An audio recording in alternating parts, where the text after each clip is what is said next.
hotpot စားပြပါလားမာကွန်နဲ့စားပြမယ် hotpot တော့မှရိုးရိုး hotpot မဟုတ်လင်းနေတဲ့ rotating hotpot အားလုံးပဲမင်္ဂလာပါရှင်ကို vlog ကနေပြန်လဲဆိုလိုက်ပါတယ်ဂွန်းကအခု hotpot စားပြဖို့ MSG ကိုရောက်နေပါတယ်လိပ်စာလေးကတော့40လမ်း66နဲ့69ကြားမှာရှိပါတယ် The Spicy House မှာလာရှောင်းဆိုင်လေးနဲ့တွေ့ခွင့်လာတာပါ rotating hotpot ပါဆိုတဲ့အတိုင်းဟင်းပွဲတွေကဘားပေါ်မှာထွက်တူလင်းနေတာထိုင်ရနေထားယူစရာမလိုပဲနဲ့ကိုကြိုက်တာလေးရောက်လာလို့ရှိရင်ရလိုက်အောင်ပဲတယောက်တည်း AC လာစားမယ့်လူတွေအတွက်တယောက်ခုံလေးတွေရှိသလို2ယောက်ခုံ4ယောက်ခုံလေးလည်းရှိဒီဆိုင်လေးက customer တွေကိုခေါင်းစားစရာမလိုအောင်ဖြည့်သွေးပေးတတ်တဲ့အချင်းဆက်ဖို့တောင်မှဘဲရင်ဆိုရင်ဘဲအချင်းလေးနဲ့တွဲစားတဲ့အချင်းရင်လေးကိုဘယ်လိုလေးလုပ်ရတယ်ဆိုတာအစ recipe လေးပြပေးထားတယ်။ခွန်ကအပြင်းကြီးရဲ့လူဆိုတော့အဲ့လိုတွေရေးပြပေးထားတာတော့မှမလုပ်တော့ဘဲနဲ့ဆိုင်ရလူတွေကိုပဲအချင်းဆက်ခိုင်းလိုက်တယ်။သူတို့ဆက်ပေးရ sauce က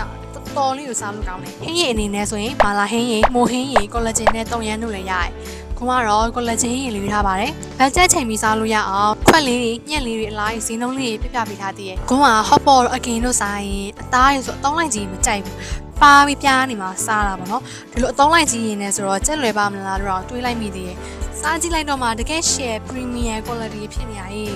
အဆက်နေရပဲအမဲသားဆိုရင်လည်း premium quality ကိုတုံးထားတာအစီနဲ့အသားနဲ့မျှနေတော့အစားရတာ juicy ဖြစ်ပြီးတော့အဆက်နေရ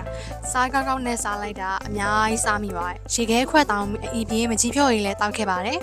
Premier quality အသားကောင်းကောင်းလေးတွေကြိုက်တယ်လို့ရှိရင် MSG hotpot ပါကိုတွားစားကြည့်သင့်ပါတယ်။ကိုကြီး hotpot စားပြတဲ့ vlog လေးကတော့ဒီလောက်ပါပဲရှင်။နောက် vlog ဒီမှာပြန်နေကြပါမယ်နော်။အားလုံးပဲ bye